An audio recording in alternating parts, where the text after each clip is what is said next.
तूफान ताउते कई राज्यों को पार कर चुका है। केरल, कर्नाटक, गोवा के बाद अब ये चक्रवाती तूफान गुजरात पहुंचने वाला है। गुजरात में इस वक्त तूफान से निपटने के लिए बड़े स्तर पर तैयारी की गई है। आपदा प्रबंधन की कई टीमें तैयार की गई हैं। लोगों को कोस्टल एरिया से हटा दिया गया है। आपातकालीन मेडिकल सुविधाएं भी रखी गई हैं। वहीं जिन इलाकों से ये तूफान गुजर चुका है वहां पर नुकसान झेलना पड़ा है। पेड़ उखड़ गए हैं, कई कच्चे घरों को नुकसान पहुंचा है, कुछ लोगों की मौत की भी खबर आ रही है। तो ये तस्वीरें आपको दिखा रहे हैं किस तरीके से अलग अलग राज्यों से गुजरता हुआ चक्रवाती तूफान ताउते अब गुजरात पहुंचने वाला है। इससे पहले ताउते तूफान केरल, कर्नाटक और गोवा से गुजर चुका है।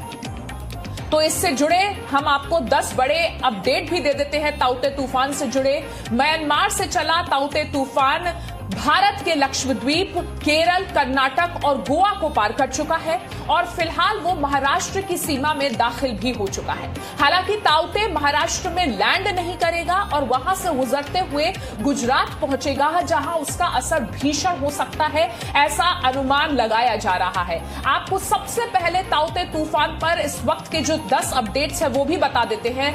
ताउते तूफान चक्रवाती तूफान है जो गुजरात और दीव में ऑरेंज अलर्ट जारी करने की वजह बना है। गोवा में तूफान से बड़ी तबाही हुई है, हालांकि जान का कोई नुकसान नहीं हुआ है, ये राहत की बात है। गोवा के पणजी से आगे बढ़ा चक्रवाती तूफान ताउते मुंबई से करीब 100 किलोमीटर दूर है, लेकिन महाराष्ट्र में टकराएगा नहीं, जो मौसम विभाग के मुताबिक जानकारी मिल रही है। मुंबई, उत्तरी कोंकण, ठाणे और पालघर समेत कई जगहों पर आज भारी बारिश की आशंका है। आज शाम गुजरात के तट से टकराएगा ताउते, जिसके लिए राज्य में बहुत तैयारी की गई है। राज्य में भारी बारिश की भी चेतावनी दी गई है।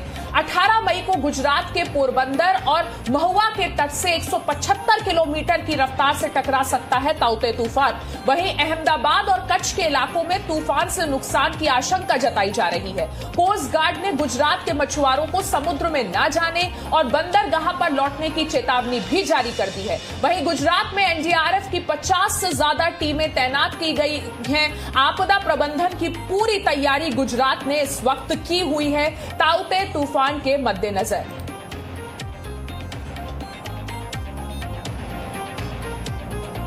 और मुंबई के जुहू बीच से देखिए जी मीडिया संवाददाता अंकुर त्यागी की ग्राउंड रिपोर्ट। ताउते तूफान के हालांकि महाराष्ट्र में टकराने की, लैंड करने की जानकारी नहीं है और ऐसा अंदेशा नहीं जताया जा रहा है, लेकिन स्थिति क्या है मुंबई की बता रहे हैं अंकुर। ताउते जो तूफान है उसका असर अब पूरे जो कोस्टल बेल्ट है महाराष्ट्र का वहां देखने के लिए मिल रहा है। हम जिस जगह पे खड़े हुए हैं ये मुंबई में जुहू बीच का इलाका है और ये आपको मैं सिर्फ इसकी तस्वीरें भर दिखाकर बताने की कोशिश कर रहा हूं कि किस तरह का असर है। जबकि जो ताउते तूफान है वो इस वक्त मुंबई की सीमाओं से तकरीबन 170 किलोमीटर समुद्र के अंदर से निकल रहा है। बावजूद उसके उसका जो असर है पूरी बेल्ट में देखने के लिए मिला है। इससे पहले कल शाम को वो जो सिंधुदुर्ग का इलाका था, महाराष्ट्र का रत्नागिरी वाला जो इलाका है, नॉर्थ जो कोंकण इलाका, साउथ कोंकण इलाका, वहां आया था। लगभग जो हालात थे वहाँ के, वहाँ बहुत तेज हवाएं चल रही थी। कुछ इलाकों में मॉडरेट जो रेन है वो हो रही थी, लेकिन कई इलाके ऐसे थे यहाँ पे हैवी और वेरी हैवी रेनफॉल देखने के लिए मिली थी। और अब यही सिलसिला आगे बढ़ते हुए महाराष्ट्र के मुंबई के चूंकि 170 किलोमीटर दूर से जा रहा है, यहाँ पर भी देखने के लिए मिल रहा है।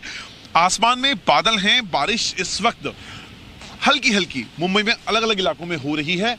हालांकि जो जितना भी कोस्टल इलाका है आप देख सकते हैं, जो समुद्र की लहरें हैं वो उसमें करंट बहुत ज़्यादा है, काफ़ी सी बहुत रफ है जो सामने दिखाई दे रहा है आपको। और जो लहरें हैं वो भी 4 मीटर तक ऊंची उठ रही हैं। सामने जितनी भी नौकाएं हैं वो मछुआरों की नौकाएं हैं जिनको इस वक्त किनारे पे लगा दिया गया है। उनको साफ हिदायत दी गई है कि कोई भी शख्स आने वाले 2 दिनों तक कम से कम समुद्र के अंदर ना जाए। ये जो तूफान है ताउते, अब ये फिलहाल अब ये धीरे धीरे नॉर्थ वेस्ट की तरफ जो अरब सागर में बढ़ना शुरू कर दिया है और ये यहाँ से आज शाम तक जो गुजरात है उसकी कोस्टल एरिया में पहुंचेगा। पोरबंदर से लेकर जो महुआ नाम की एक जगह है वहां पर इसको एक्चुअल लैंड होना है और वहां पर जाकर इसकी जो इंटेंसिटी है तूफान की वो भी बहुत ज़्यादा हो जानी है। माना ही जा रहा है वहां पर जो जो हालात हैं उनमें थोड़ा सा यहाँ पे फिरबदल हो सकता है, क्योंकि जो करंट है तूफान के अंदर, जो ताउते जो साइक्लोन है उसमें बहुत ज्यादा होगा। कैमरा पर्सन सादिक पटेल के साथ अंकुर त्यागी, जी मीडिया, मुंबई। और जी मीडिया संवाददाता अंकुर त्यागी इस वक्त हमारे साथ लाइव जुड़ गए हैं। साथ ही भावनगर से हमारे संवाददाता गौरव भी हमारे साथ जुड़े हैं। पहले अंकुर आपका रुख करेंगे। आपकी रिपोर्ट हमने देखी, ताउते मुंबई से करीब 100 किलोमीटर दूर है, लेकिन राहत की बात यह है कि लैंडिंग इसकी मुंबई में नहीं होनी है, महाराष्ट्र में नहीं होनी है। देखिए, लैंडिंग महाराष्ट्र में नहीं होनी है। मुंबई से भी तकरीबन समुद्र के अंदर तकरीबन 170 किलोमीटर दूर से वो निकल रहा है। लेकिन जो थोड़ी देर पहले हम बात कर रहे थे कि मॉडरेट रेन इस वक्त मुंबई में हो रही थी, लेकिन अब वो सिनेरियो पूरा बदल गया है। अब यहाँ पर कई इलाके ऐसे हैं जहाँ पे हैवी रेनफॉल और वेरी हैवी रेनफॉल, ये दो अलग अलग सेगमेंट हैं, वो देखने के लिए मिल रहा है। मैं आपको अंधेरी की तस्वीरें दिखा रहा हूँ। ये जरा तस्वीरें देखिए, जो सड़क है वो पूरा रेनफॉल का जो पानी जो है, वाटर लॉगिंग है, वो हो गई है। और ये मुंबई के अधिकतर इलाकों का यही हाल है जहां पर हैवी रेनफॉल हुआ है। अंधेरी सबवे को बंद कर देना पड़ा है। मुंबई की मोनो रेल की जो सर्विसेज हैं आज पूरे दिन के लिए उनको बंद कर दिया गया है। यहाँ तक कि जो छत्रपति शिवाजी जो टर्मिनस है वो उसकी सेवाएं भी 11 बजे से लेकर 2 बजे तक के लिए बंद रख दी गई हैं। बहुत ज़्यादा तेज़ इस वक्त बारिश मुंबई में देखने के लिए मिल रही है। वाटर लॉगिंग हो चुकी है, जिसकी संभावना फिलहाल जो शुरुआत का दौर था तब ऐसी नहीं थी, लेकिन अब मैं आपको बताऊं लगभग अंधेरा सा माहौल है इस वक्त पूरे मुंबई में।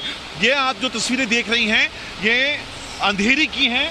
अंधेरी सबवे बंद है और निचले इलाके हैं उनमें लगभग इसी तरह का वाटर लॉगिंग का नज़ारा देखने के लिए मिल रहा है। लोगों को खासी मशक्कत करनी पड़ रही है, घुटनों तक का पानी है। मैं जिस जगह पे हूँ ये डिवाइडर है, सड़क का ऊपरी हिस्सा, लेकिन अगर आप देख सकें तो पूरा दूर तक जगह पे यहाँ पे जाम लग गया है और वाटर लॉगिंग है वो बहुत बड़ी समस्या बनकर सामने आई है।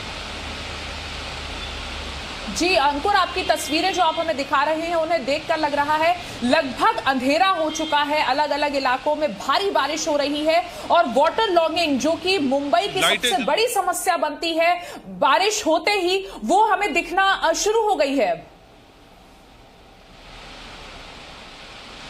अब आप जरा तस्वीर को समझिए।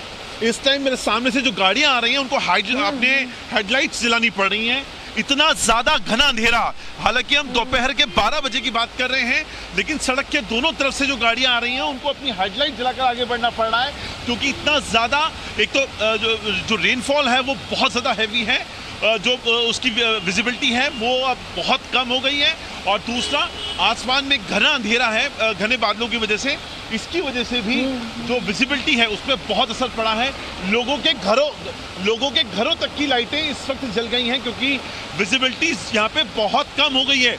ये मैं अगर इस वक्त जो मुंबई में लोग रह रहे हैं और इस वक्त जी न्यूज़ देख रहे हैं, मैं बताऊं तो उनको इस वक्त अपने घरों में ही रहना होगा। वो सड़क पर अगर बहुत ज़्यादा ज़रूरी काम नहीं है आप मत निकलिए, क्योंकि जितने भी निचले इलाके हैं एससी रोड से जुड़े हुए या फिर लिंक रोड से जुड़े हुए वो इसी तरीके से वाटर लॉक्ड हो गए हैं।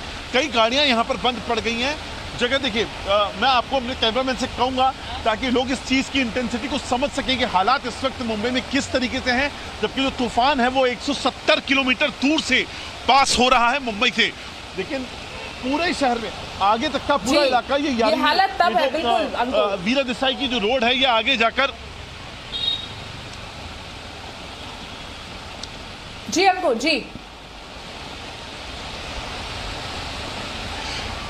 जो तस्वीरें मैं आपको दिखा रहा हूँ ये वीरा देसाई लगातार बता रहे रोड की हैं किस तस्वीरें हैं। तरीके यही से इलाका आगे मेट्रो तक रुकता है।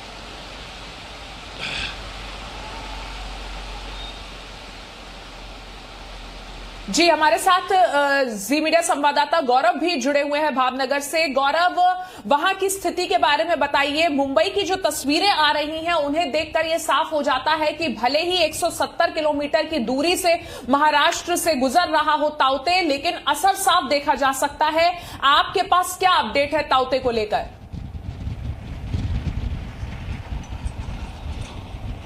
जी, मैं सबसे पहले आपको दरिया के दृश्य दिखाना चाहूँगा जहाँ पे जो टौटे का असर है वो देखने का शुरू हो गया है। ये अलंग शिप ब्रेकिंग यार्ड है, दुनिया का सबसे बड़ा शिप ब्रेकिंग यार्ड है, जिसको चक्रवात के चलते बंद करना पड़ा है। जो भी सारे लेबर यहाँ पे थे उनको सुरक्षित जगह पर ले जाया गया है। टौटे जो चक्रवात है, जो तूफान है, वो अभी गुजरात की जो तटीय इलाके है उससे 250 किलोमीटर दूर है, लेकिन उसका असर अभी से देखने को मिल रहा है। तेज हवाएं पूरे तटीय इलाकों में चल रही है और लोगों को सुरक्षित जगह पर ले जाया गया है। 17 से ज़्यादा जिलों को हाई अलर्ट पे रखा हुआ है, रेड अलर्ट दिया गया है और 1 लाख से ज़्यादा लोगों को सुरक्षित जगह पर ले जाया गया है। अभी जो 250 किलोमीटर दूर है उसके चलते ये स्थिति है। तो ये देखा जाता है कि यदि आज रात को ये जो तूफान है वो लैंड करेगा पोरबंदर से भावनगर के बीच में जो महुआ इलाका पड़ता है वहाँ पे ये लैंड करेगा और काफ़ी खाना खराबी होने की संभावना व्यक्त की जाती है, क्योंकि जो उसका विंड का गति होगा वो तकरीबन 175 से 200 किलोमीटर तक का माना जाता है। शुरुआत के तौर पे ये केवल सीवियर साइक्लोन के तौर पे लैंड होने वाला था, लेकिन आज की बात की जाए तो ये एक्सट्रीम सीवियर साइक्लोन हो चुका है और जो सारे पोर्ट है उस पर 9 और 10 नंबर के सिग्नल लगाए गए हैं। तो कहा जाता है कि काफ़ी बड़ा ये तूफान है और काफ़ी खाना खराबी होने की संभावना व्यक्त की जाती है। जी, और जिस तरीके से गौरव गुजरात में एनडीआरएफ की 50 से ज्यादा टीमें तैनात की गई हैं, वो ये बताने के लिए काफी है कि आपदा प्रबंधन की तैयारी पूरी की गई है और ताउते की जो तीव्रता है वो भी पता चलती है इससे।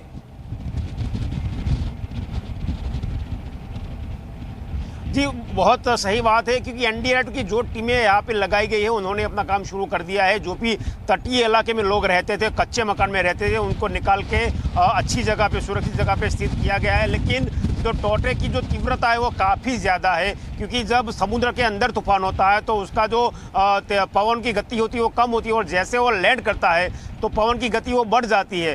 कल तक जो बात थी वो 175 किलोमीटर प्रति घंटा की बात थी, लेकिन आज जब एक्सट्रीम सीवियर साइक्लोन में जब तब्दील हो गया तो 200 किलोमीटर तक हवाएं चलने की संभावना व्यक्त की जा रही है और ये काफ़ी तेज हवाएं होती है, काफ़ी बड़ा नुकसान होता है। घर या छत या जो भी है उसको काफ़ी ज़्यादा तादाद में नुकसान हो सकता है। तो सरकार ने आपदा प्रबंधन किए है, लेकिन जिस प्रकार से ये तूफान चल रहा है उसके लिए शायद ये कम लगेगी, क्योंकि जिस प्रकार से तेज हवाएं चल रही है इससे कहना है मुश्किल है कि कितना नुकसान अभी हो सकता है।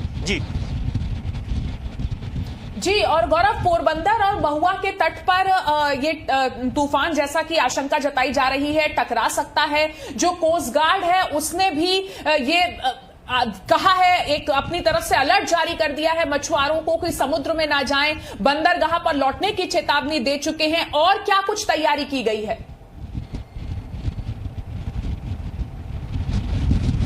तो तैयारी की बात की जाए तो पिछले 4 दिनों से ये टौटे को लेकर पूरी तैयारी तंत्र और जो व्यवस्थापन है उसने शुरू कर दी थी। जो भी लोग दरिया में गए थे मछुआरी करने के लिए उन सबको वापस बुला लिया गया है, उनकी सारी जो बोट थी उनको लांगर दिया गया है और जो भी तटीय इलाके में रहते हैं उन लोगों को सुरक्षित जगह पे ले जाया गया है। तब तक कि यदि तूफान से उनके घर को कोई क्षति होती है तो जब तक उनका घर ठीक नहीं हो जाता तब तक उनके रहने की, खाने पीने का प्रबंध है वो सरकार करने वाली है। तो ये हिसाब से काम तो चल रहा है, लेकिन जिस तीव्रता से ये साइक्लोन आगे बढ़ रहा है, क्योंकि 4 दिन पहले की बात की जाए तो तकरीबन 1000 किलोमीटर वेरावल से दूर, गुजरात के तटीय इलाकों से दूर था। आज की बात की जाए तो केवल 250 किलोमीटर दूर है और 20 घंटा प्रति कलाक की गति से ये आगे बढ़ रहा है। कल तक की बात थी कि ये वेरी सीवियर साइक्लोन स्टॉर्म होगा, आज की बात की जाए तो एक्सट्रीम सीवियर साइक्लोन में ये तब्दील हो चुका है। अभी जो तेज हवाएं चलने में दिखाना था उनका कि एक पेड़, इसकी जो हालत इतनी ख़राब है कि यदि ऐसे ही हवाएं चलती रही तो शायद ये कल होगा या नहीं होगा ये कहना मुश्किल है। तो इतनी तेज़ हवाएं अभी 250 किलोमीटर दूर से चक्रवात की है जो आ रही है, तो ये असर हो रहा है। तो यदि जब ये लैंडफॉल होगा तो क्या हवा चलेगी और कितना नुकसान होगा ये कहना मुश्किल है, लेकिन जब 200 किलोमीटर की प्रति घंटे की बात है तो काफ़ी नुकसान होने की संभावना अभी जताई जा रही है। जी गौरव, और हमारे साथ अंकुर भी जुड़े हैं। अंकुर, मुंबई की तस्वीरें आप हमें दिखा ही रहे हैं, किस तरीके से तेज हवाएं और भारी बारिश हो रही है। और जैसा आप बता रहे हैं, ताउते ने अब मुंबई की रफ्तार को बिल्कुल रोक दिया है फिलहाल।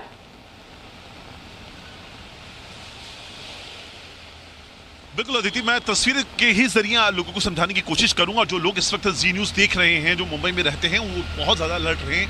आपको अगर कोई काम नहीं है तो बेवजह अपने घर से बाहर मत निकलिए, क्योंकि जितने भी निचले इलाके हैं उनमें पानी वाटर लॉगिंग हो गया है। ये तस्वीरें इस बात को बयां कर रही हैं। कई गाड़ियां हैं वो अटक गई हैं, वो खराब हो गई हैं।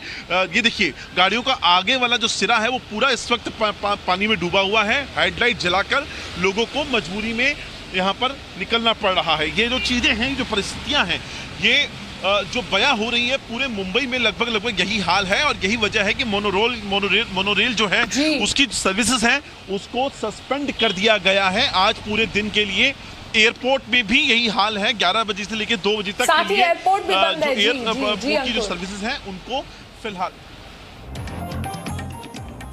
जी बहुत बहुत शुक्रिया अंकुर आपका इस पूरी जानकारी के लिए। तो मुंबई में मोनोरेल से लेकर एयरपोर्ट तक की जो सर्विसेज हैं उन्हें बंद किया गया है। मुंबई में इस वक्त भारी बारिश हो रही है, तेज हवाएं चल रही हैं। मुंबई में जी न्यूज़ के जो दर्शक हैं, हम उनसे यही अपील करेंगे कि घरों पर ही रहें। और साथ ही मेरे सहयोगी गौरव जो भावनगर से हमारे साथ जुड़े थे, बता रहे थे किस तरीके से गुजरात में इस तूफान के टकराने की तैयारी हालांकि पूरी की गई है, लेकिन भयावह हो सकता है ये तूफान, ऐसी आशंका जताई जा रही है। बहुत बहुत शुक्रिया आप दोनों का हमारे साथ जुड़ने के लिए। Presenting B News app available on Google Play and App Store. Download it now.